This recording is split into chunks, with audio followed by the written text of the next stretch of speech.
ดผลไปเผยแพร่กับพิษอะไรนะเพราะว่ามันเอาหูเอาเห็นเลย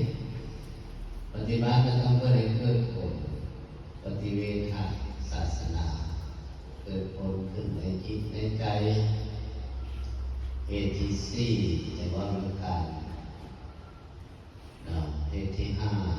หนึ่งมีผู้เข้าบวชสองมีผู้ศึกษาสามมีผู้ปฏิบัติสี่เกิดผลจากการปฏิบัติห้าจะออกเผยแพร่ปฏิบัติออกประกาศธรรมะเผยแพร่ศาสนาเหตุที่หกเรามีผู้สนับสนุนคือได้เอาสิบะในผู้ผลิตของอะไรเลยต้องมีอุบาสกอุบาสิกาผู้มีศรัทธาเข้ามาช่วยขันผู้มีศรัทธาเห็นในจางกับจางแพงนี่คือจางเป็นบ้านนะลงกระแพงจะบินบ้านเราเป็นล้านมันแม่นอยู่เพราะน้ำมัน300,000เลยมันไปกับบัวลำพาเนี่ย30 โลนึงจะเอามัน1,200,000ไปสู่บินทบาทเขาก็ศรัทธาหรือว่านี่แล้วนี่ไปเอาหมู่เขาก็สิหายกันผู้ศรัทธาไปซอยจำแต่ไปซอยละละ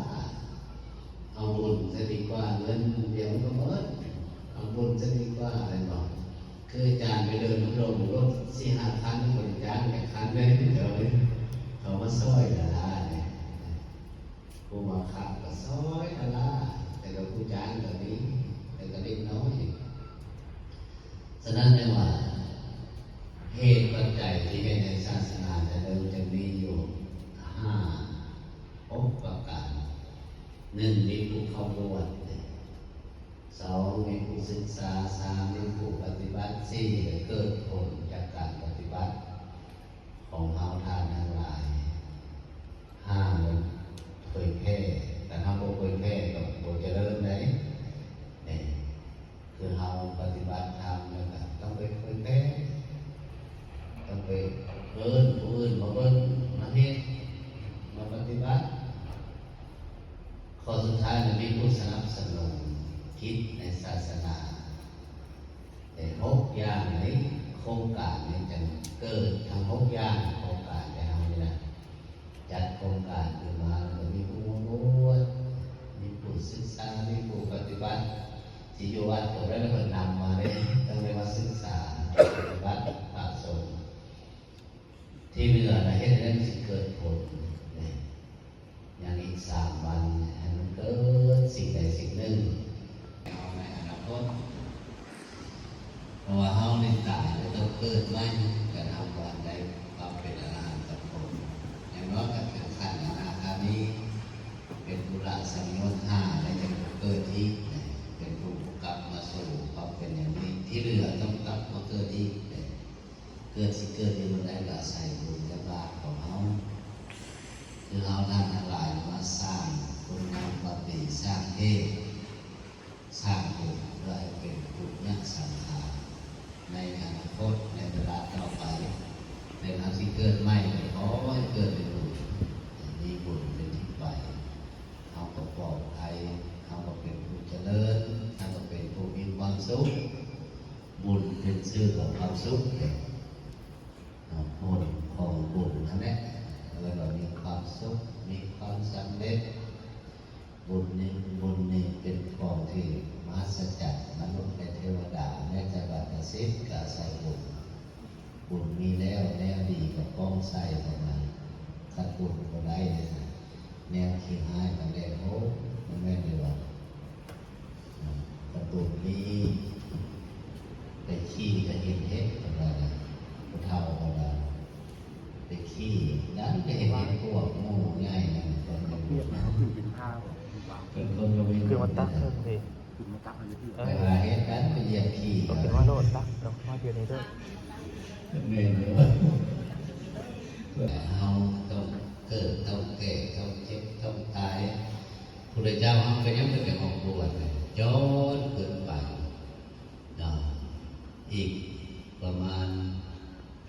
30 กับแม่นบอกเหลือ4 กับอีก20 กับประมาณ20 กับ ส่งไข่กลับเนี่ยขึ้นไปตอนนั้นท่านเป็นพระราชาเนี่ยเป็นพระราชามหากษัตริย์มีช้างคู่ใจฝึกอย่างดีช้างที่ใส่ออกนกใส่เป็นพาหนะมีมื้อนึงเพิ่นออกไปเที่ยวป่าเที่ยวป่าเลยขึ้นช้างคู่ใจไปแต่มื้อนั้นน่ะช้างมันได้กินตัวแม่กินผู้สาวมามันแล่นพระราชาครอบคุมอยู่ไหนมันก็อยู่บ่พักแล้วไปหาผู้สาวนั่นแหละมันก็ปุ๊บป้าผู้ลงไปทำช้างไปยึดอยู่ต้นมะเดื่อเนี่ยแพงอยู่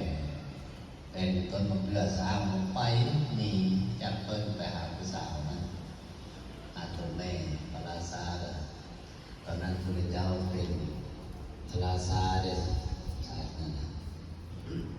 ก็เลยคิดขึ้นมาได้ว่าอำนาจของกรรม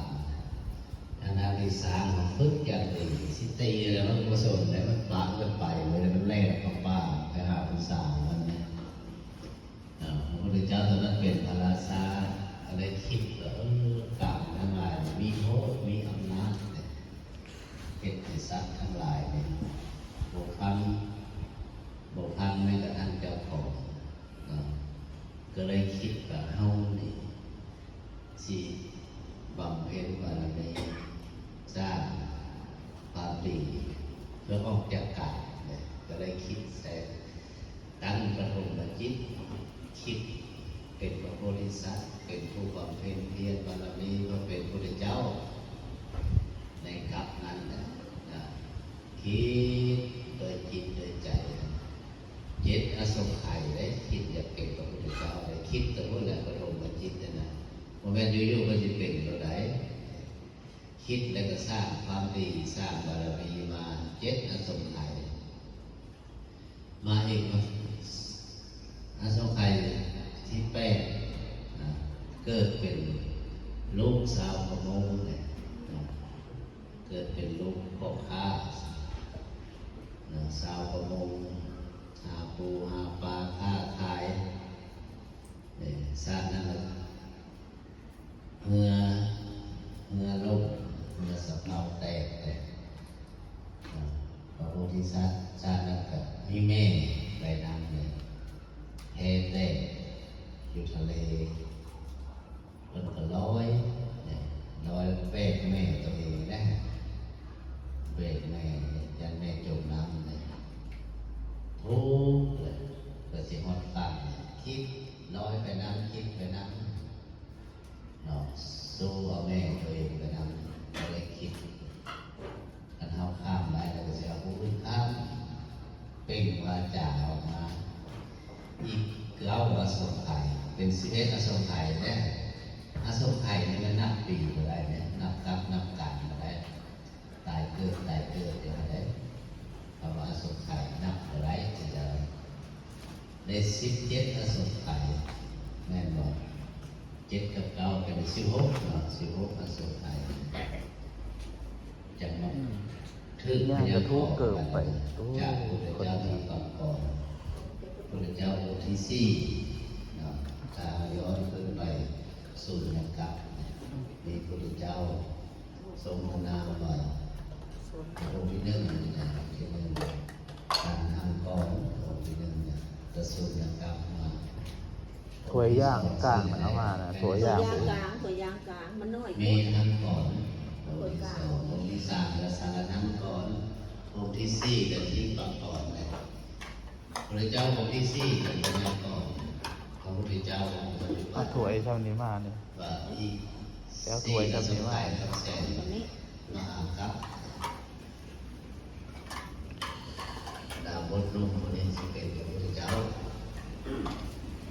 ให้หลังนี้เป็นนั้นก่อนแล้วมันแบบชาตินั้นมันเป็นพรามนะเป็นพรามมหาศาลพ่อแม่รวยไปเฮียน